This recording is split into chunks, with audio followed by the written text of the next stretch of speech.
केजरीवाल के खिलाफ हल्ला बोला गया है और वो भी बीजेपी की तरफ से। जी हां, अरविंद केजरीवाल के एक बयान पर सियासी बवाल मचा हुआ है। आम आदमी पार्टी के खिलाफ हरियाणा बीजेपी ने भी जोरदार प्रदर्शन किया है। अरविंद केजरीवाल के आरोपों के बाद बीजेपी ने खुलकर विरोध जताया है। हरियाणा के सभी जिलों में बीजेपी का प्रदर्शन देखा गया। केजरीवाल ने हरियाणा सरकार पर गंभीर आरोप लगाए थे कि वो दिल्ली वासियों को जहरीला पानी पहुंचा रहे। हरियाणा सरकार ने यमुना के पानी को जहरीला कर दिया, ये केजरीवाल का आरोप था। ऐसे में इसका जवाब प्रोटेस्ट के तौर पर दिया गया है। हालांकि ये देखा गया कि कल ही हरियाणा के मुख्यमंत्री नायब सिंह सैनी ने भी पलटवार किया था, अरविंद केजरीवाल की बातों का जवाब दिया था। लेकिन आप देखिए प्रोटेस्ट कहां कहां किया गया। सबसे पहले आप पंचकुला की तस्वीर देखिए। मंत्रीगण और विधायकगण दोनों ही मौजूद रहे। अरविंद केजरीवाल के खिलाफ मोर्चा खोला गया और सभी ने मिलकर प्रदर्शन करके अपना विरोध भी जताया। ये तस्वीरों के माध्यम से खबरें अभी तक आपको दिखा रहा है। देखिए किस तरह से पुतला बनाया गया अरविंद केजरीवाल का। और दिल्ली सरकार आम आदमी पार्टी की थी। अब चुनाव चल रहे हैं, चुनावी परीक्षा चल रही है। इसी बीच ये मुद्दा खूब राजनीति में छाया हुआ है। बात दिल्ली की थी, लेकिन हरियाणा का जिक्र हुआ तो हरियाणा में भी इसका असर देखा गया है। हरियाणा की कैबिनेट मंत्री रणबीर गंगवा से हमारे पॉलिटिकल एडिटर अनिल मौर्य ने पंचकुला में बातचीत की थी, जो कि इस प्रदर्शन में शामिल थे। सबसे पहले हम उनको सुनवाते, उसके बाद बातचीत आप सुनते रहिएगा। अरविंद केजरीवाल और दिल्ली की मुख्यमंत्री दिल्ली सरकार के खिलाफ हरियाणा के तमाम बीजेपी के विधायक मंत्री पंचकुला में इकट्ठा हुए, विरोध प्रदर्शन किया जा रहा है। कैबिनेट मंत्री रणबीर गंगवा साहब भी प्रदर्शन में पहुंचे। गंगवा साहब, ऐसा कितना जहरीला पानी हरियाणा ने दिल्ली को दे दिया जो अरविंद केजरीवाल, दिल्ली सरकार इतने कड़े आरोप हरियाणा पर लगा रही है? हरियाणा ने पूरा पानी दिया, कोई कटौती नहीं की, बल्कि अपने हिस्से का पानी भी दिया, क्योंकि दिल्ली देश की राजधानी है। और हम तो सनातन को मानने वाले लोग हैं, जहां हम पानी पिलाना भी अपना धर्म समझते हैं और नदियों को पूजते हैं, माता कहते हैं।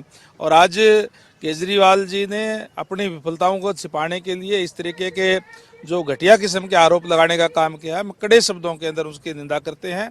और जो उन्होंने वायदा दिल्ली की जनता से किया था उसमें वो पूर्ण रूप से विफल रहे हैं, इसीलिए इस तरीके का बयानबाजी करने का काम वो कर रहे हैं। यमुना को तो पूजने का काम हरियाणा के लोग करते हैं, लेकिन अरविंद केजरीवाल के आरोप बिल्कुल गंभीर है। कल सीएम साहब ने बिल्कुल कड़ा जवाब दिया, कहा है कि हम मानहानि का केस भी करेंगे। और जो दिल्ली के मुख्य सचिव है वो भी सोनीपत और जो हरियाणा दिल्ली का बॉर्डर वहां पर आकर देख सकते हैं कि हरियाणा कैसा पानी देता है। बिल्कुल निश्चित तौर पर हम देख भी सकते हैं। और जो पानी हमारा दूसरी ओर से भी जितना बनता है उससे भी ज़्यादा हम दे रहे हैं।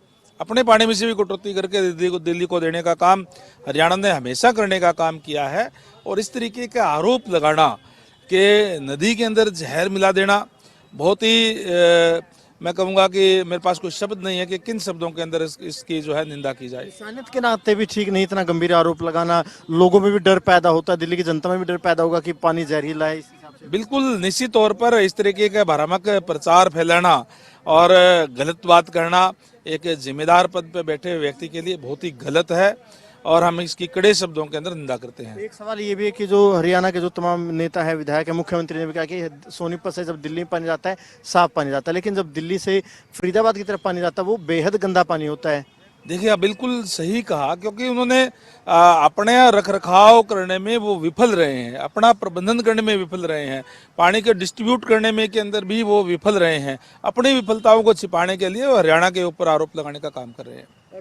एक आखिरी सवाल है, दिल्ली में चुनाव नजदीक है, ज्यादा समय नहीं बचा, आपको नहीं लगता कि वोट को देखते हुए केजरीवाल ने इतना बड़ा आरोप लगाया और जो दिल्ली की राजनीति है पानी से ज्यादा जहरीली हो गई है? बिल्कुल निश्चित तौर पर उन्होंने इस तरीके का प्रयास किया, लेकिन मैं समझता हूं कि दिल्ली की जागरूक जनता है वो अच्छी तरीके से समझती है और इसका जवाब वोट के जरिए दिल्ली की जनता जो है उनको देने का काम करेगी। जिस तरीके से दिल्ली की जनता के साथ धोखा उन्होंने करने का काम किया है, एक स्वच्छ प्रशासन की कह करके किस तरीके से आज करप्शन के आरोप है, किस तरीके से वो आज समम जो है करप्शन के आरोप में बेल पे जो है वो आए हुए हैं, तो निश्चित रूप से ये ओछी राजनीति, मैं इसको कहूँगा कि ओछी राजनीति करने का वो प्रयास कर रहे हैं। बिल्कुल, देखिए गंगवा साहब का कहना है कि अरविंद केजरीवाल ओछी राजनीति करने का काम कर रहे हैं और जो मतदान होगा दिल्ली की जनता खुद ही इस बात का जवाब देगी। इस बार बीजेपी की सरकार दिल्ली में बनने जा रही है, गंगवा साहब का कहना है।